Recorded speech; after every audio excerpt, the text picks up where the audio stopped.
My name is Karina Diaz, and today I'm going to talk about diabetes. And the definition of diabetes comes from Greek, which is to go through. This is the first symptom of diabetes, that is excessive urine that goes through your body system. So now I'm going to talk about a little bit of history of diabetes, which starts in 1552 BC when Egyptian physicians found the diabetes symptoms like. They found that ants were attractive to the urine of some people. They didn't know the cause of the treatments, so that's why people with diabetes were a death sentence. Now, in 1776, Matthew Dobson confirmed people with diabetes have sugar in their urine. And how they found this is that they actually do taste the urine from the people. And the urine had also a brown sugar color. He also differentiated type 2 versus type 2 diabetes. In 1889, Joseph von Murray and Oskar Minkowski discovered the role of pancreas in diabetes. How they did this is that they actually removed the pancreas from dogs, and they developed the same symptoms as a person with diabetes. In 1910, Edward Elwer Sharpley-Schaffer hypothesized that there was a chemical found in the pancreas that has to do with diabetes.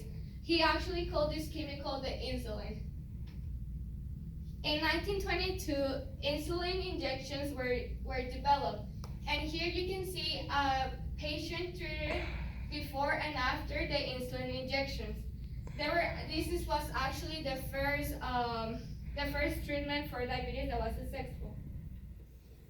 In 1926, Edward Albee Sharpley-Schaffer announced that diabetes patients actually were unable to produce insulin. In 1936, Sir Harold Percival Hinsworth, he was the one that differentiated type 1 versus type 2 diabetes. He found that patients were not just insulin deficiency, but were actually insulin resistant, which is the type 2 diabetes. Now I'm going to jump ahead into the molecular level of how insulin and glucose work in the cell. So when you eat, your body breaks down the glucose into your small intestine, and glucose is the source of energy. So here we're gonna be talking about this picture.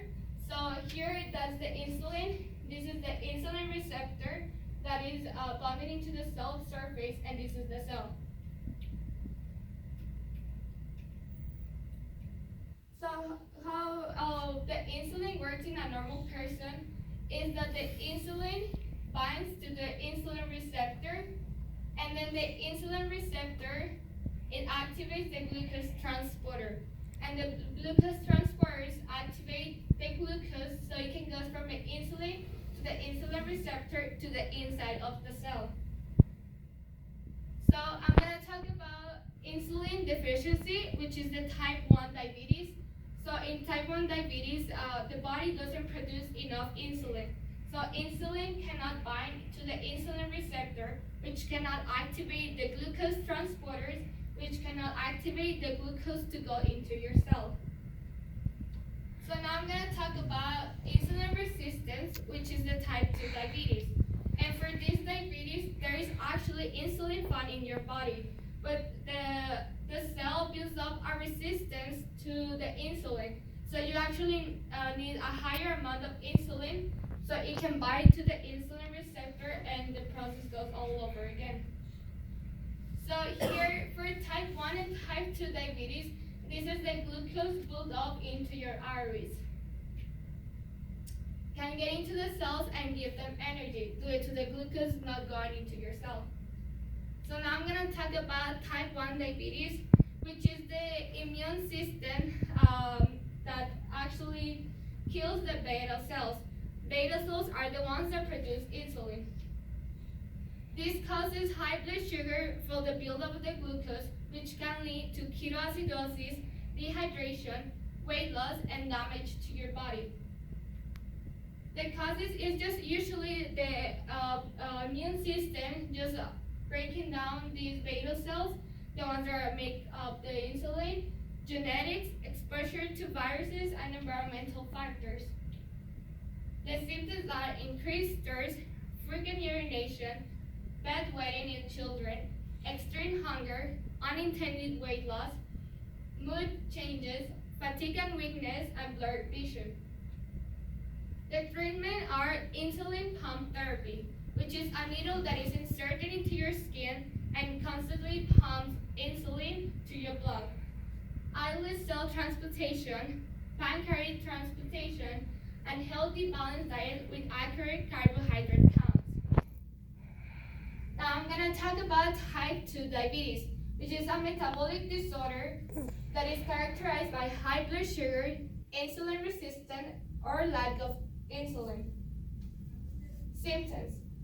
Signs and symptoms of type 2 diabetes often develop slowly. In fact, you can have type 2 diabetes for a long period of years without knowing.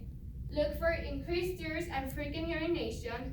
Look for weight loss, darkness skin, fatigue, and blurred vision. The causes for type 2 diabetes develop when the body becomes resistant to insulin or the pancreas doesn't produce enough insulin.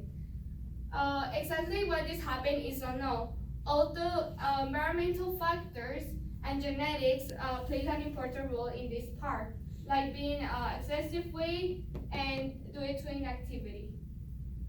In genetics, more than 36 genes are found to play an important role in the risk of diabetes. The allele TCF7L2 increases the risk of developing diabetes by 1.5 times. So the treatment of type 2 diabetes are healthy eating, physical activity, monitoring your blood sugar, diabetes medications, and insulin therapy. So that's my disease, which is diabetes, and here are some of the reference which I found the type 2 diabetes, the treatments. I found also the history of diabetes and more a little bit of type 2 diabetes. And thank you everyone. And